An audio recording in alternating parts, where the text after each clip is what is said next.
Hello, everybody. This is Jeff in the belly of the new century beast, China. Welcome to the Reflections in Sinoland radio program, my second one. I would like today to talk briefly about a few things that I think most Westerners are not being told about. One of the reasons I am writing the Diaries of Xi Jinping is because as I am doing all my research, it has become apparent to me that the world is entering a new phase, and that phase is the era of Xi Jinping.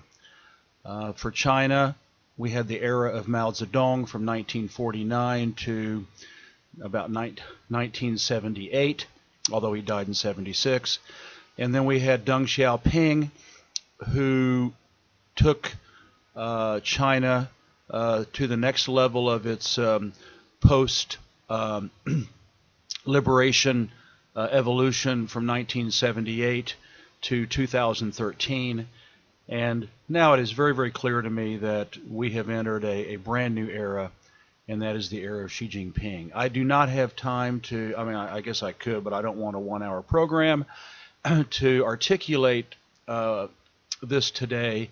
But that's why I'm writing red letters, the Diaries of Xi Jinping, and why I think it is so important, and why he is so important on the world stage today. On more mundane news, although it's not very mundane, America's vassal states, Australia and Japan, have about 48 hours. Today is March 29th. They have until midnight of the 31st to decide whether they want to be founding members of China's Asian Infrastructure Investment Bank. It's now a tidal wave slap in the face of Uncle Sam, in spite of directives and orders to countries in Europe and Asia. America's vassal states. Now France, the UK, Germany, Italy have ignored America's instructions or directives not to join. South Korea, one of the most obedient of America's client states, finally caved in. Other countries like Switzerland, Luxembourg, New Zealand, it's now an avalanche of support. Even the World Bank and the IMF have come out and had to support it because it is a reality. It is a foregone conclusion. Last week, America, in a very humiliating about-face, endorsed the new AIIB. A Chinese editorial in the newspaper this week said that it was good that the United States was shaking off what they called its childish paranoia and its suspicion and manipulation, but they're worried that it might be a Machiavellian plot for the United States to try to take control of China's bank. I don't think they will let that happen, and I don't think the AIIB members, the 20, now almost 30 founding members, will allow that to happen. Because unlike the IMF and the World Bank, which are highly politicized and tools for Wall Street to buy assets and sell off national companies and national state-owned assets at firehouse sale prices, the China wants the AIIB to be totally apolitical and not a tool of regime change, etc. So it will be interesting to see what happens. China has now, they cut a check for a cool $50 billion to kick the bank off, money that Europe and the United States, the West, they just don't have it. And China is, rolling in dough. And so I think it's wonderful that the tide has changed. Another good piece of good news is that I just saw the United States and Russia have agreed to build a new international space station starting in 2024. I speculated in my radio program last week that it would be Russia and China, although I'm sure China will join. But we have to remember that the United States is like an old wounded lion. You know, it's still a very dangerous empire, and can do a lot of harm. And although I'm not convinced that these two symbols, you know, the accepting the AIB and, you know, coming about, I think it was when China said they were going to build an international space station 2 weeks ago, that America had no choice. Again, China is leading and is pulling the rest of the world in its direction. So I think the Americans had no choice but to to join up with Russia, and I think it will end up being Russia, China, and the United States. So hopefully these are positive signs that the United States is coming around and accepting the fact that China is now a major world power on parity with the United States.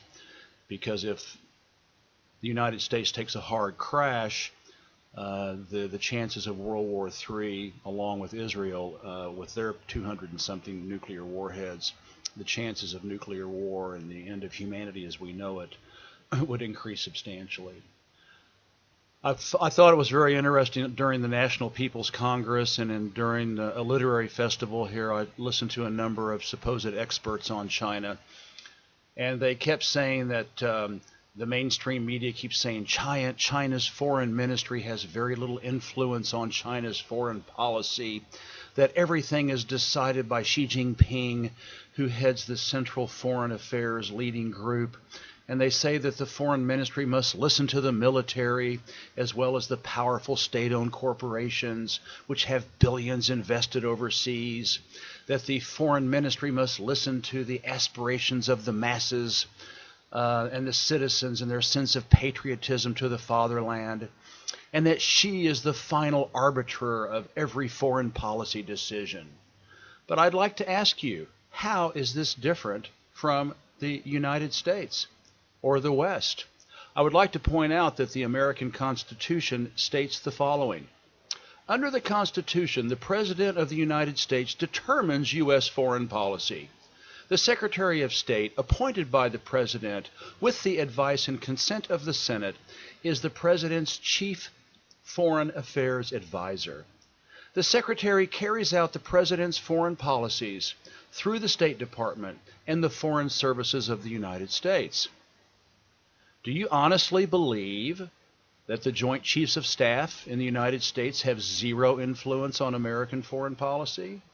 Do you think that Wall Street and the Fortune 500 are not at the table when foreign policy is decided in Washington? At least the Chinese are listening to their constituents. Polls show that U.S. foreign activities are often conducted against the wishes of the American people. So I would like for, if you hear that, you know, Xi Jinping is here in China like some Roman, emperor sitting on his throne, commanding to the dictates of foreign policy here, please understand that what he is doing, advising and receiving advice and consent from the National People's Congress, and picking his foreign minister, which is Mr. Wang Yi, quite a guy, that he is doing nothing different than what the United States is doing, Obama, John Kerry, the Department of State. Another thing that I find so interesting is I keep hearing Western mainstream media calling China a totalitarian regime. You know, Fareed Zakaria, CNN, Fox, the New York Times, the Washington Post, the Wall Street Journal, the Economist, the Financial Times in the UK. It's a shibboleth, you know, the totalitarian regime of China and the Communist Party, as if we were supposed to quake in fear and revulsion. This is in spite of the fact that China is the #1 outbound tourist country to the world. Last year in 2014, 130 million Chinese left China, the mainland China, to go to some place outside of mainland China. Now, albeit a lot of them were in Hong Kong and Macau, but still, the totalitarian regimes like Stalin's and North Korea's today did not allow people to leave the country and have passports and go wherever they could afford to go. By the way, that outbound rate is increasing by double-digit rates. They're now talking about 175 or 180 million Chinese leaving the mainland by 2020. Also, China is the world's #4 inbound tourist country. Again, totalitarian regimes do not allow 55 million international tourists to visit them, as happened in China in 2013. In 2011, that's the latest statistics I could find, 1.27 million Chinese were studying abroad, most of them in North America and Europe, more than any other country in the world. Here locally, there are 375,000 international students studying at Chinese universities in 2014. Does this sound like a totalitarian, closed, hermit kingdom to you? Does this sound like the North Korea and even Mao? Mao was during the time of Mao, China was a totalitarian regime from 1949 to about 1976-78. But to call China today totalitarian is just absolutely irresponsible, and it's just total propaganda. So please, when you talk to people, try to correct them and tell them some of these statistics. Finally, I'll close out today. The Xi, Putin, China, Russia love fest continues. Xi's right-hand man, sort of his Henry Kissinger, Mr. Li Jiangshu, met with Putin last week in Moscow. Can you believe it? Putin and Xi have met face-to-face or officially held conference calls 5 times. Just in 2014 they met face-to-face, but since Xi became president in 2013, they have had direct contact 9 times in the last year and a half. The first overseas visit that Xi took, as soon as he was president, he flew off to Moscow to meet Putin, to let the world know that their interests were in common. And of course, this is because of their utter fear of what the United States is trying to do in Eurasia and in the Pacific, with the pivot in trying to contain China and now trying to contain Russia. Also, it was pointed out that Xi is going to go to Moscow on May 9th for Russia's commemoration of the victory in World War II, and Putin will attend the same kind of parade for China in September for China's victory over the Japanese. These are 70-year anniversaries. Also, it's going to be the celebration of the United Nations, the birth of the United Nations. It's also interesting to note that during the National People's Congress, Wang Yi, the foreign minister, he just came out and said, we are basically essentially married at the hip with the Russians. We will work together closely. We will use our vetoes in the Security Council to help maintain international peace, which means vetoing American and European humanitarian wars and the responsibility to protect, which is what R2P means, is the right to plunder. So it's been an interesting week since I last talked to you. China is moving at the speed of light.